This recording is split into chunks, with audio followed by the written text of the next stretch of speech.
I didn't cry when he called to cancel. Not right away, anyway. His voice was careful, almost rehearsed. "Sweetheart, something came up. Your sister's agency's throwing a big launch party. It's important for her career. You understand, don't you?" There was a pause, long enough for me to hear his guilt breathing through the line. I said, "Of course, Dad, I understand." But I didn't, not really. The man who taught me how to ride a bike, who bandaged my scraped knees, who promised he'd walk me down the aisle, had just chosen my sister's vanity over my vows. And that was the moment something in me went cold. When we were kids, I worshipped her. Claire, 2 years older, everything came easier to her. Grades, friends, affection.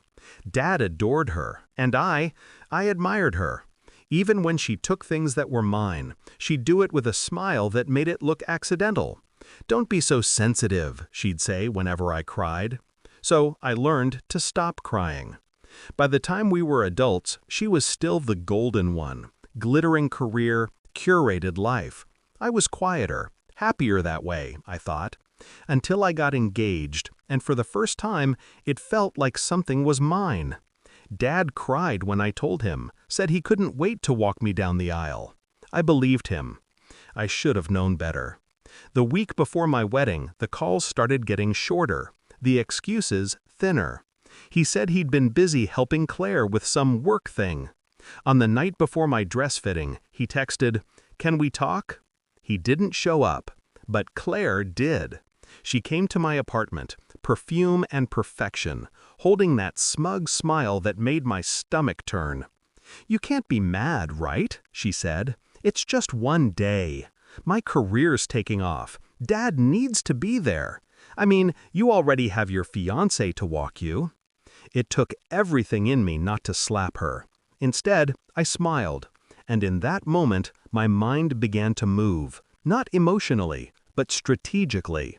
The next day, I made a call to Michael, my fiancé's godfather, a quiet man, kind eyes, the kind that understood pain without words. When I told him what happened, he didn't hesitate. "Then I'll walk you," he said simply. And just like that, the plan began to take shape. Because this wasn't just about replacing my father. This was about showing him and Claire what they had thrown away. I didn't tell Dad that Michael would walk me.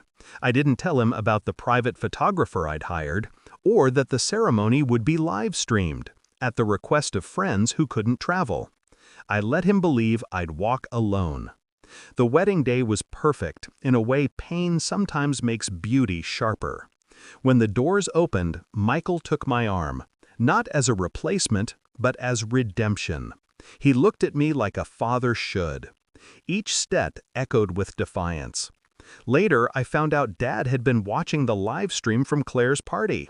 They'd put it on a big screen as a joke. "Let's see what the family disappointment's up to," Claire had laughed. He'd gone silent halfway through. When Michael placed my hand in my husband's, Dad stood up and left the party. Didn't say a word. I didn't hear from him for 3 days. Then, a message. "I need to talk to you, please." When he showed up at my door, he looked broken. He held his phone, shaking. On the screen was a series of photos from the wedding. Me and Michael walking together, tears in our eyes, the caption, "For every daughter who deserved better." They'd gone viral. Turns out someone at the party had recorded Claire laughing at the stream, mocking me. When the photos surfaced, so did the video. The internet did what it does best. Her career collapsed overnight. Sponsors dropped her, the agency suspended her. The same crowd that adored her turned on her with public disgust. And Dad? He was dragged down with her. The comments said it all. A father who abandons his daughter for a party doesn't deserve to call himself one.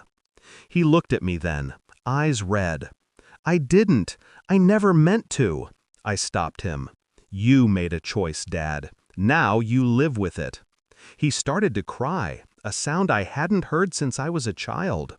I didn't comfort him.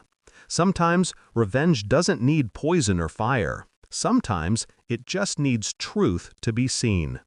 My sister vanished from social media. My father moved out of the city. As for me, I framed one of those wedding photos, the one where Michael's hand is on mine, steady, proud. It hangs in my hallway. Every morning I look at it and remember, he didn't walk me down the aisle, but I still got there. And when they tried to destroy my moment, I made sure they watched me shine instead.